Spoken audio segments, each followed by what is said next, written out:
Good afternoon, Dan Gutierrez, Good afternoon, Mr. Keller.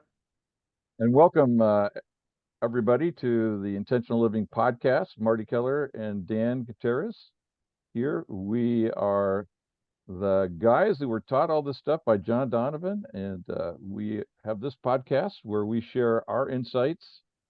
We're taking a look at an important theme of recovery, which comes from this great quotation from Socrates that Dan found. And this is what he said. He said, "The secret of change is to focus all of your energy not on fighting the old, but on building the new." And that's what we're about here. Accountability practice helps all of us get our eyeballs out of the rearview mirror and look ahead, create the world that we want instead of being controlled by the world of our past. Last time, Dan, you and I talked about surrender and letting go and stopping fighting. And today we want to talk about this awareness that I mentioned there briefly, and its role and what it's good for and what it's not good for as we do our work here in the accountability practice. What are your thoughts? Well, it's when I started out in doing this, my first significant goal is I became aware of my behavior, and that was the starting point. We cannot create change unless we're aware of what we're doing.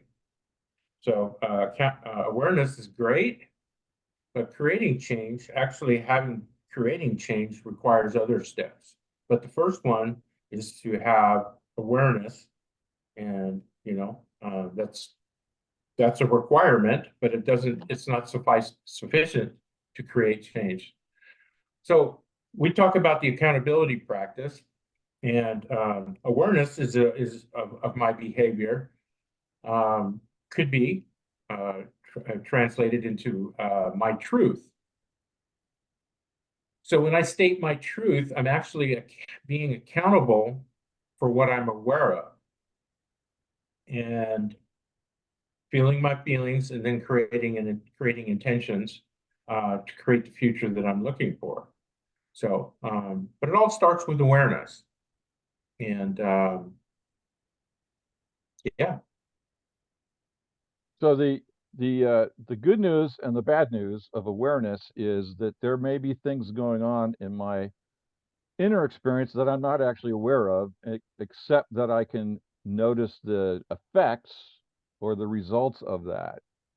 So here in the accountability practice, one of the, I think, most important things that we learn to do early on is to become aware of what's in our subconscious, which by definition means our unawareness. What's going on in my unawareness? So oftentimes we have compulsions. We can actually feel ourselves doing things that our conscious mind goes, I don't want to do that. And we do it anyway. And so the first thing about awareness is learning how to become aware of the parts of ourselves, that the experiences, the psychological factors that I'm not aware of, which are actually having a direct impact on my life in spite of my lack of awareness. Can you speak to that a little bit? um, yeah, that's where the accountability practice comes in. When I can just be accountable for my behavior without blame or judgment, creates that awareness. Whatever I'm being accountable for, that's what I'm doing, that's how I'm thinking, that's how I'm behaving, without blame or judgment, creates an awareness of what I'm doing, or what I'm not doing, what I'm moving away from, how I'm thinking, patterns of thought. But I need awareness to support me in creating the change I want. Um, Can you give an being example? account, yeah, just being accountable for the fact that one of the uh, recently was brought to my awareness because I couldn't see it, is is that I was in my family of origin dysfunction, where I was not surrendering to my family of origin dysfunction. I'm powerless over it, and I didn't see it. I have extreme self-reliance. And it was pointed out to me that you think you're going to do all this by yourself, aren't you? And it's like, oh, I wasn't aware that I was in that family of origin, childhood trauma, which is self-reliance. I don't trust other people, so therefore I'm not reaching out. I don't consider other people's opinions. I'm just shut off. Shut off. It's go to your room and figure it out, and don't come out till you do mode. And when it was pointed out to me, all of a sudden it's like, oh, there it is. There's the awareness of what I'm doing. And based on that, I own the fact that I'm powerless over my family of origin, childhood trauma, which in turn allowed me to get past or have a different perspective, a different view of where I've been. And I continue to do that on the awareness is that when I find myself in that mode, like I've got to do this all okay, all right. Where's my higher power in all this? Where's the universe supporting me? How come I'm not asking the universe for help? I'm right back in the childhood trauma. Don't ask for help because nobody's going to come and help you. Okay. All right. That's the awareness. Now, when I first started this, I had all kinds of awareness. But without without being accountable for what I've become aware of, feeling my feelings and then creating the intentions, the change didn't come. But I had to have the awareness of what I was doing to become accountable, to start creating the change. So for me, awareness is where I start, but I found myself being just stuck in create or being aware of what I was doing, but I wasn't being accountable for it and using the accountability tree. And sometimes I remember I don't know. It was like we started, we were aware, we were accountable, and then we weren't asking for creating the intention. So we're aware, we're being accountable, and now we forgot the part of feel the feelings and create the intention. That's awareness. It's like, wow, I've been doing the first two steps, but not 3 and 4. Okay. So without that awareness, I can't create a change. So based on that awareness, I created the intention. I intend to use the accountability practice in everything that I do. So I go straight to that when I have a problem, or I find myself disturbed, I get triggered, or I have a new awareness around my behavior. So it's whatever I learn about myself, that's an awareness, and then I can become accountable for it and work the process to create the life that I want. Let's help the newcomer get a sense of what we're talking about here in a practical way. You just actually went through all of the elements of the accountability tree practice, but let's go to that awareness thing. So, because I want to share my own experience with this, and you and I came up together in group work, and we kind of learned a lot of this at the same time with each other in another group, in a larger group of men that was being facilitated by John Donovan. And the initial point of awareness that makes this work so powerful is actually an awareness of feeling. And so I can state my truth, I can be accountable for a behavior. So, for example, the behavior might be I put you down, I criticized you unfairly. So that's the behavior is the speaking and the saying of language or saying of words to other people. But the process becomes, okay, so how do I feel when I own that behavior? And that's the first awareness that was new for me because I had spent a lifetime not really being aware of the emotional resonance going on in my body. I had trained myself probably from childhood, from the earliest years of life, to avoid certain feelings, either because I couldn't deal with them or they were so unpleasant that I didn't want to feel them. So here I am 30, 40 years later, learning a new skill, which is awareness of feeling. And so when we do the accountability practice, the first thing we want to do, as Dan said, is we want to learn to state the truth. The truth comes from, usually for many of us, it comes from a behavior that we've noticed that we don't like, or it's creating a response in others that, like when Dan just what you just shared about, somebody saw you engaging in a behavior where you're going to take on everything on your own, and that was impacting someone else, and someone else that someone else pointed that out to you. Now, had you been a newcomer, which we all were once upon a time, that you might have been invited then to just ask you might have been asked, how do you feel, knowing that this is what's going on with you. And that's the awareness, I think, that we want to share with everybody. That's the beginning, but not the end of the accountability practice. To get into the body, how do I feel? And for me, I struggled for the first several years of this work to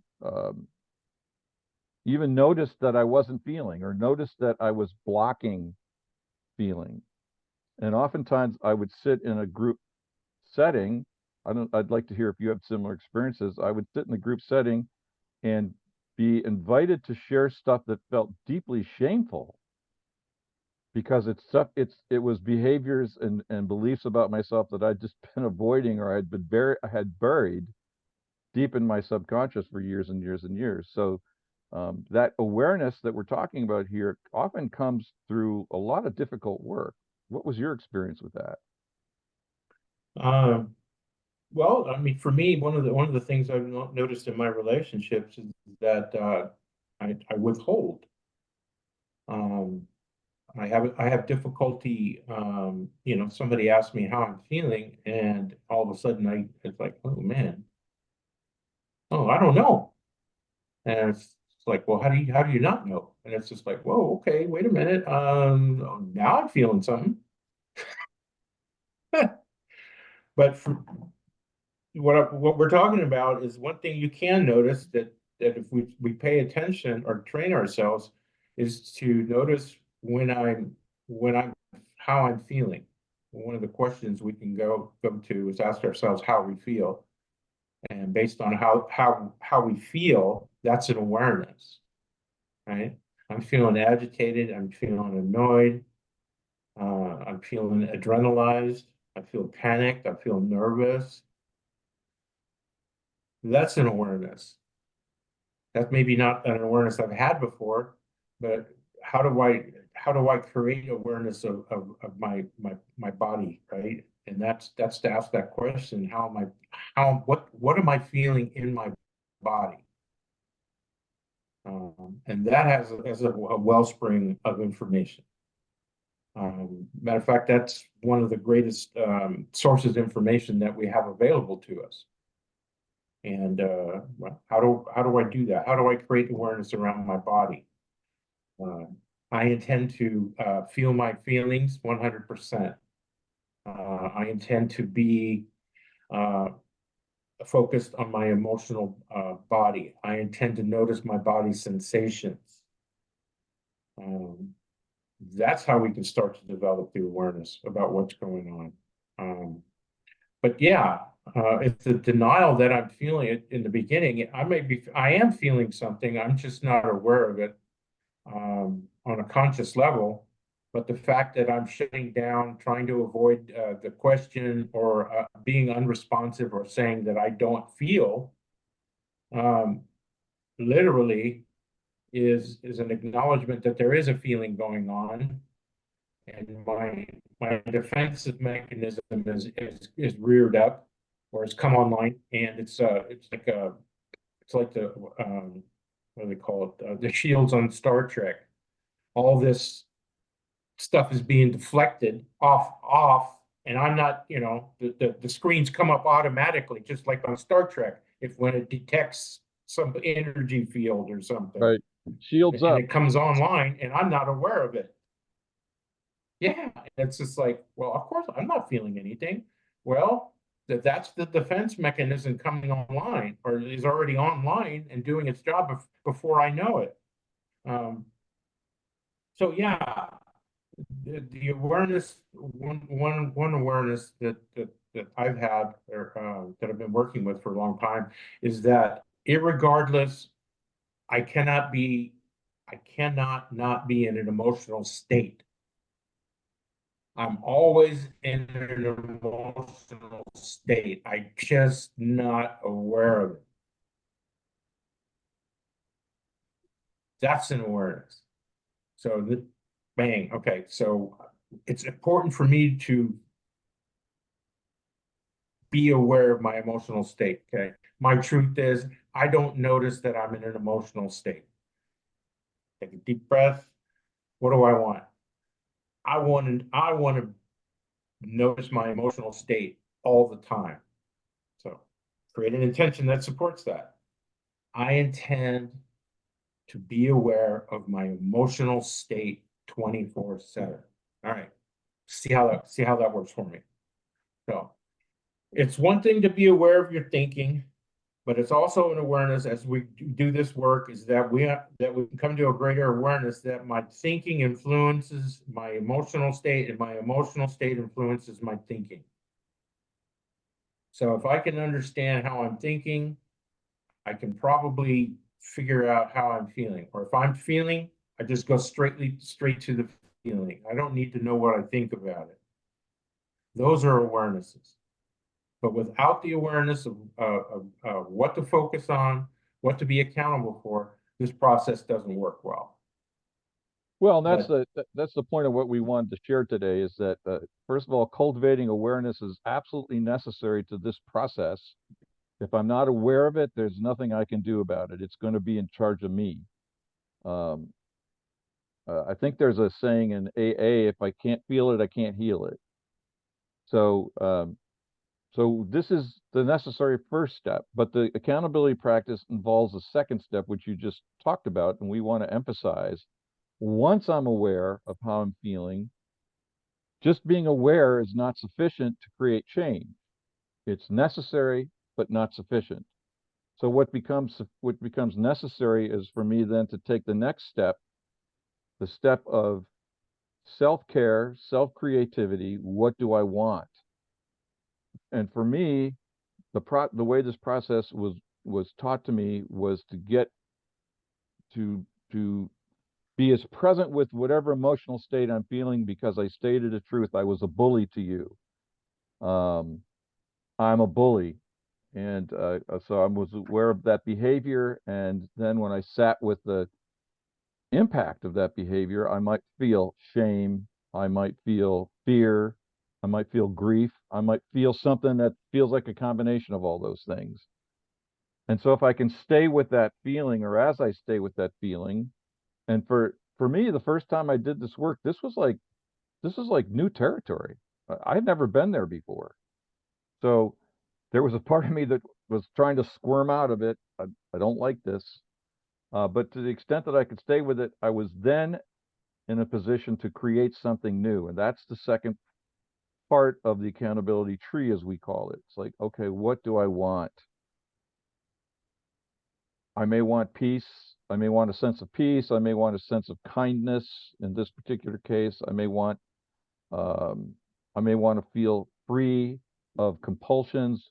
Whatever it is that shows up when I ask that question, I can then send into my subconscious by stating it as an intention. I intend to feel at peace.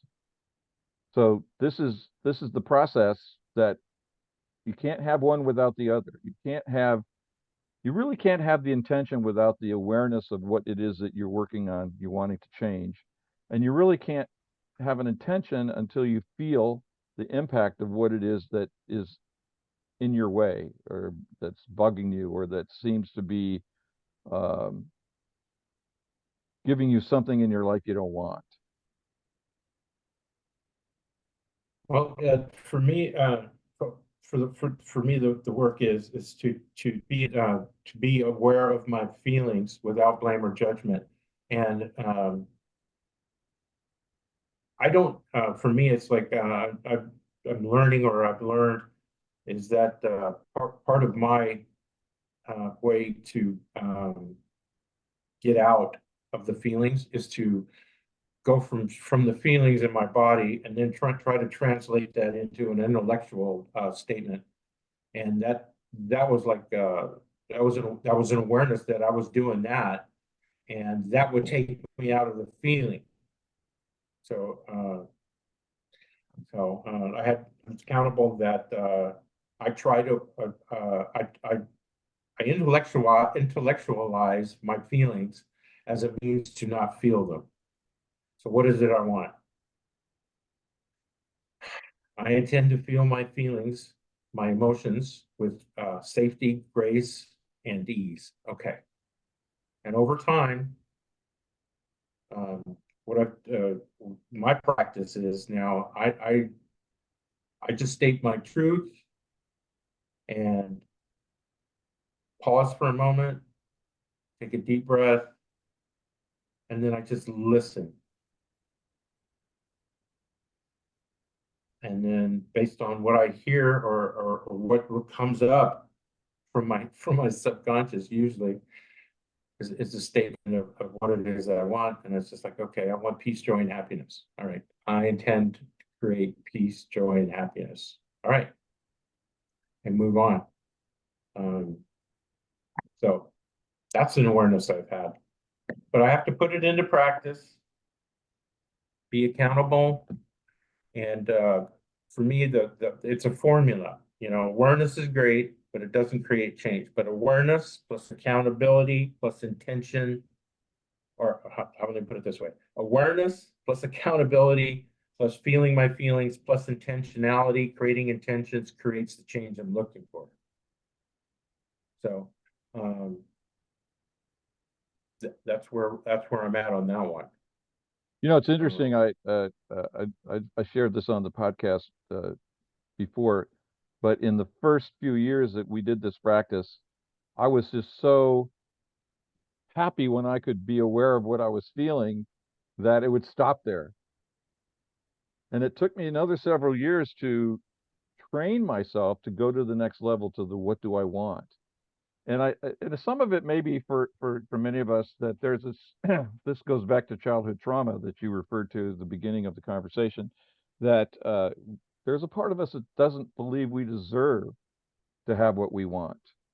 And it's almost like some of it's a lack of awareness of how the tree works, and some of it may be some subconscious self-sabotage here, which is, I don't deserve to be happy. I don't deserve to be at peace. I have a hidden belief about myself that I'm not good enough. Maybe that's for other people, but not for me. And as a facilitator who has facilitated meetings of people that are working on this together, I have that experience that with other people frequently, that there's this resistance, and I think it's just natural human resistance to every human being that suffered from and has not completely healed childhood trauma, which is all of us, or the vast majority of us, that we have this resistance to our good, that somehow um, we just have this bedrock conviction that good things are for other people and not for us. So that took a lot of work too. And as you said, one of the ways that we can approach that is through the power of intention. So I intend to know what I want. I intend to state what I want. And or like a friend of ours is popular, or coined the phrase, I intend to be willing right, to right, consider what. yeah. Sometimes it takes those little baby steps, Right. because, but part of what's kind of cool is that people can see the resistance, and that's why they can be willing to take a little baby step rather than the big step all at once, Right. because they can feel the resistance.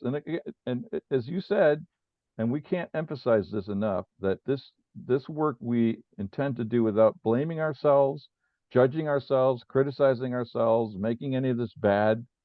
This is all just completely normal human psychodynamics. Every single human being comes into this world with these psychodynamics coiled into that little brain thing that develops over the course of the next few years, because it's not even done developing when we're born.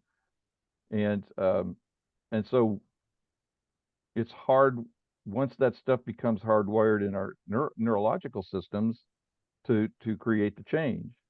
And that's part of what we're dealing with here.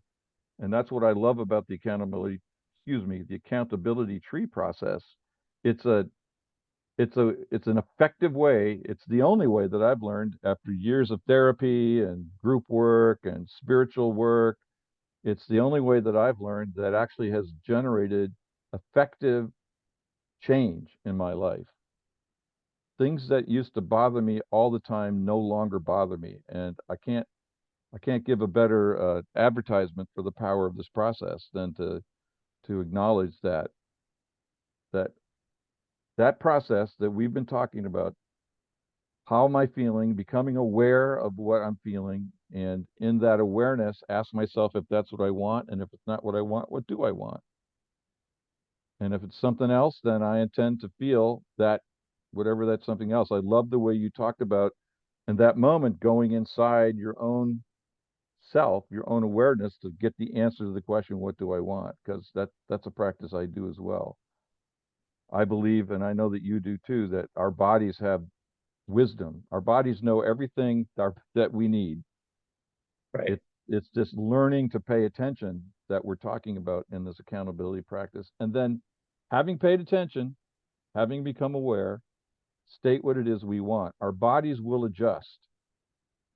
Don't ask me how they do that, but they do. Yeah. Awareness. Yep. I support you in that. Well, we're coming to Uh, the end of our time together. If there are any last minute thoughts that you'd like to share on this topic? um, yeah, it's just be kind to yourself. Don't leave out the without blame or judgment. That's key. Um, and yeah, just be kind to yourself with no blame and no judgment. I intend to be kind to myself without blame or judgment. There you go. All right. Thanks. Well, partner, as always, I enjoy these conversations. I appreciate this, and we'll see you at the next one. I will be there. All right. Thanks, Marty. Take care. Thanks, Dan.